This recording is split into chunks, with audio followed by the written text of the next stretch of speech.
right, it is Therapy Thursday. This is where we actually talk it out and work it out. It is 888-429-0941. If you want to slide in, you can ask Dr. Davi. Come on in and get comfy. Meredith, MD, is not here today, so it's just Dr. Davi and myself, Orlando BGYN. So we can help you out, or we could defer to maybe even Buck. We'll let Buck answer something. Good luck. No, I doubt it. Because he looks too excited about it right now. He's jumping up and doctor down. shouldn't be jumping up and down. Yeah, you should be more calm in the lab coat. All right, let's see. I have one for Dr. Davi. Dímelo. It says, Dr. Davi, I've been kind of seeing somebody, but they live in Oklahoma City. I've never been to Oklahoma City, and they've never been here, so we haven't met. But we've gone from social media to talking every night, and it's really feeling real. Am I playing myself because I'm skipping dates when I'm being invited on live here in Tampa for this distance thing, because being home to talk to this person on the phone has been real life? I don't think you're playing yourself per se, because, there's a lot there in the communication. There's some companionship if you were feeling lonely. I'm sure you're looking forward to those conversations and this growing relationship, or whatever you want to call it. At the same time, I wouldn't put too much stock in somebody before you meet them, because once you have that face-to-face, people's personalities can change. Somebody can go from charming to kind of square. It can really throw a curveball in your thing. Be open-minded, but at the same time, take that into consideration. Don't build it up too much in your head. I think that's a big problem that people do. They tend to have this little fairy tale in their mind, and then once reality hits, he's more frog than Prince. Can I please do. add something to your consult? Agreeing with the doctor, I would just like to add, stop saying you're seeing somebody. You don't think so? You haven't saw him. That's true. You haven't seen him. Like, you don't. I smell catfish. A lot of people out there smell catfish. But they said lives. Right. Yeah, no, but listen, they said they've never met. Right. That's kind of the definition of catfish. You can fall in love. You can do whatever you got to do. But, man, you started it off with, I read it. It said, I've been kind of seeing somebody. Yeah. You ain't seen them. I do feel like most or a lot of the catfishes live in places like Oklahoma City. So keep it He's tight. in Maine. Keep it tight. I'm just saying. All right, let's see. I What got else one we got? for you. It says, Therapy Thursday, Dr. O, I need your help. Okay. My wife is against Valentine's Day celebrations. She believes you don't just focus on one solo day. We do the sex a lot in our relationship. We do the sex.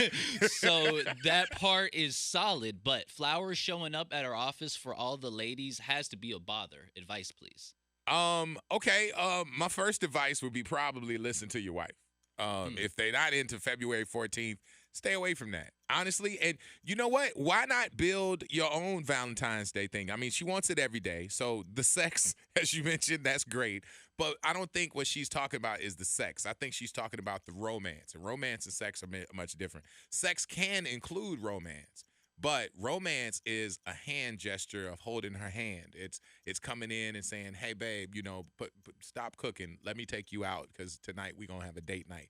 Or maybe you do something for her if she likes the flowers that's coming in to her friends. Maybe you do something like, send her flowers on the 12th.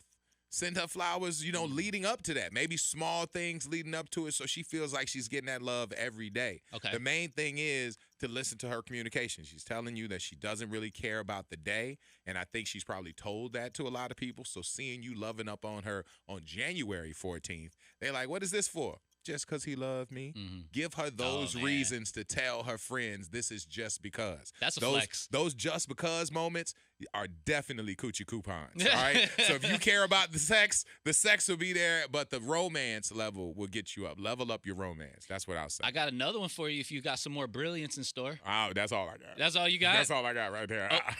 Okay, this one says, the owner of my company is a disrespectful fossil of an old man. He is rude, slightly racist, and very sexist, but he pays well. He pays a lot better than the competitors in our industry. It's getting harder to take, but every 2 weeks, I'm very happy that I'm here. Is this a sellout move, or should I bounce?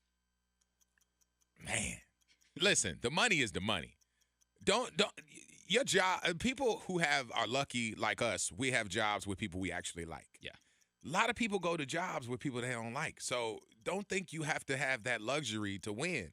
You're putting your money away and doing the right thing, taking care of your family, maybe doing some savings or whatever. Like, that's a come up right there. There are a lot of people who did jobs for 20 years that they absolutely hated, but they were able to retire or able to send their kids to school, or they were able to do something, or maybe even build their own thing. And maybe it doesn't take 20 years, but you saving and coming up with that big check is going to be able to do major things. Now, it doesn't mean you have to be putting up with anything that's, against any kind of labor laws, or if there's any kind of, litigious thing you can do as far as like being treated, racist or in a sexually, kind of disrespectful manner. But if it's just the fact that it's not a comfort space where you don't have really people that you hanging out with or rocking with, man, suck it up. It's a job. It is not a life. Protect your bag. Your job is to get that bag and to do it in a way that nobody's harming you. And if they don't go over the line, man, you keep clocking in. But realize that, if it gets too far, yeah, you might have to bounce out on that. All right. Dr. Davi. Yes. Out of the 941, it says, my man says that he doesn't trust anyone, but he does talk about marriage. Now, do you think a marriage will last with that kind of mind state as a partner? I don't think that is necessarily like a deal breaker, because when I hear something like that, I don't trust anyone. I don't think he looks at you as anyone. He looks at you as his person. So there will be trust issues along the line, hopefully not with you, but different situations that he's involved in. But also the flip side of that is somebody that trusts nobody and you are his person. He might be the most loyal, got your back, ride or die person you will ever meet. So it can be an uphill battle, but if you get in that space with him, that might be like your best friend for life. That's a good point right there. Like, I don't trust everybody means I don't trust them people out there in them streets. Yeah, you're not one of them. You got the security codes and all that other stuff. Right. You mess around, you miss El Chapo. Yeah, like, okay. You don't trust anybody in them streets, but my baby in here, we're good. Yeah, that's so true. that might be the loyalist guy that you could find. So don't treat him that way. All right, let's see. We have somebody on line 1 that is looking for you. All right. Hello? Is it me you're looking for? All right, never mind. Hello? It is. Hey, Orlando. Hey, how you doing? What's your question? Hey, okay. So what do you do when one of your kids likes your girlfriend, but the other one really doesn't like your girlfriend? Like, I've tried the play dates. I've tried sitting down, talking to both of them to try to see what's going on, but it's just not working. Now, you got 2 kids, and you have a girlfriend that one of them likes and one of them doesn't. Yeah. Okay, and how old are the kids? 8 and 11. 8 and 11. 11-year-old is hating? No, 8. The 8-year-old. Okay. All right. And that matters, okay? Because, all right, here's the deal. You have an 11-year-old that is feeling it, and you have an 8-year-old who's feeling pretty sensitive. So I would think that you would just continue to do things, not just stuff that seems like you're coupling, because maybe it's a little bit too fast for the young one. They're a little bit, less experienced. They don't really know how to take it.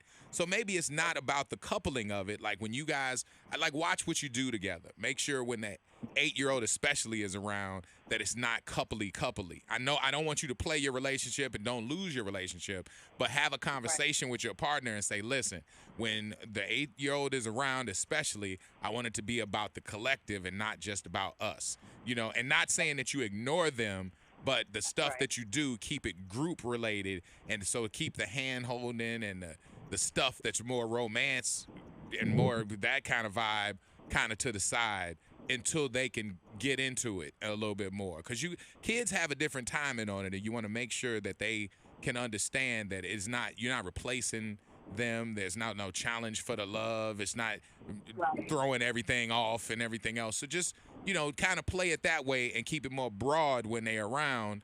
And I think that's better for the long run, and it gives them some more time. And then, depending on how fun it is, the 8-year-old to get won over, because you can win an 8-year-old over with some popsicles and lobsters and lollipops.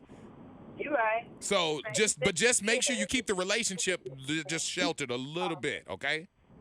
Okay. All right. We're gonna work. All right, cool. I want to hear about some success with that. All right. Thank Thank you, Orlando. No problem. All right, let's see. Orlando, we have another parent checking in for your advice. It says, my 15-year-old son got in a fight at school. He is currently suspended, and now my wife wants to pull him out and switch to another school. I think she is way overreacting on this, but she is adamant. How do we make her calm down?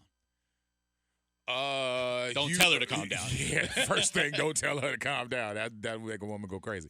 I think the best part to look at is why the fight happened.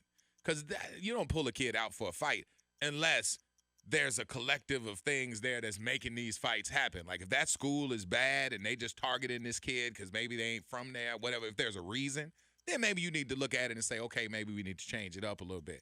But if it's just a fight that happens, those things happen. And the worst thing you could do is belittle your wife's opinion. Don't make her, don't just say, oh, girl, you don't know what you're talking about. That builds a boy. Like, now she's like, wait, so I'm not a man or I'm not a boy. You kind of like just pooing on my experience or my opinion. It shouldn't be that way. So have a conversation, both of y'all together. Make sure you don't belittle her involvement. And then y'all go to the kid and talk to the kid about why the fight happened, how he sees it, or he or she, I don't know, but how they see the fight, and if there's more to come. And then kind of work it out that way. But it got to be a unified front. Okay. And so fix that. Don't just be like me and my boy out here working on fighting and wife, you just don't understand how. Nah, don't do that. Because that's her child too, and she's looking out for the best interest. Both of y'all are on the same team. Y'all just got to start talking from the same playbook. So maybe find a middle ground. Her reaction was very extreme. It sounds like Dad's reaction, not that big a deal. Nah, it's just the fact that she had a reaction and he really didn't acknowledge it. Like, that's the worst thing if you're trying to, communicate with your partner. Like, they say something and you're like, nah, girl, you overreacted.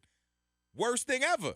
Like, I'm a mom. That's my child. Ain't no overreaction. Overreaction is taking my gat up there to the school and getting it popping. Like, all right, you want me to overreact? Oh, no, baby, that's all right. Yeah, so just, get y'all on the same page, then talk to the kid and find out if there's any other dangers there. Maybe the kid might be like, yeah, take me out of this school. Yeah.